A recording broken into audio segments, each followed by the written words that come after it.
একটা মানুষ আমাদের চোখের সামনের প্রতিদিন প্রতিনিয়ত আমরা দেখি বাজান, চোখের সামনের একটা জলজ্জান্ত মানুষ হাত নাড়াইতো, পাও নাড়াইতো, চোখ খুলতো, কথা বলতো, হাঁটতো, চলতো, ফিরতো, এরকম একটা জলজ্জান্ত মানুষ আর হাতও নড়ে না, পাও নড়ে না, এভাবে লাশ হয়ে যায়, এভাবে কবরে চলে যায়।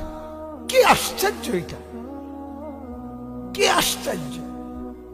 কাফা বিল মাউতে ওয়াইজান, আল্লাহর নবী এজন্য বলছে আমার উম্মত আর কিছু লাগবে না, মাঝে মাঝে মৃত্যুর কথা মনে কইরো, মাঝে মাঝে লাশ মনে কইরো, মাঝে মাঝে কবরস্থানের দিকে তাকাইয়া কবরের উপরের সৌন্দর্য, কবরের উপরে লাইট, কবরের উপরে বাতি, কবরের উপরের মধ্যে টাইলস, কবরের উপরে মার্বেল পাথর, আমার উম্মত এটা তাকাইও না।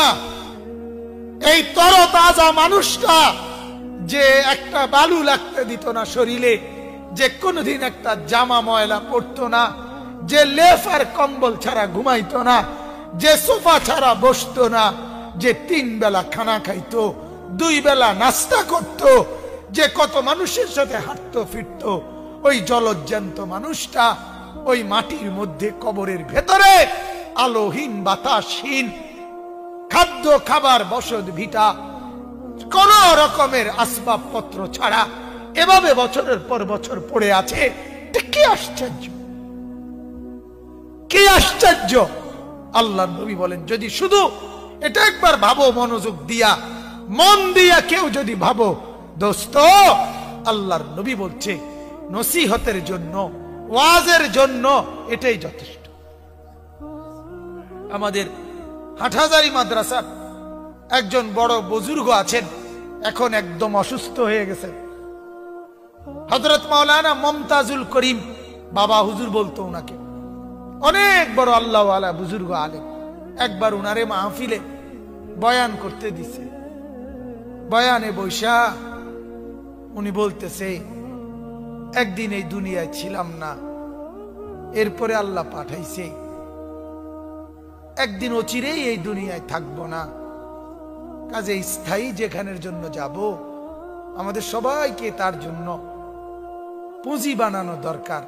ওয়াখির দাওয়ানা আলহামদুলিল্লাহ রাব্বিল আলামিন। বুঝেন নাই কথা শেষ?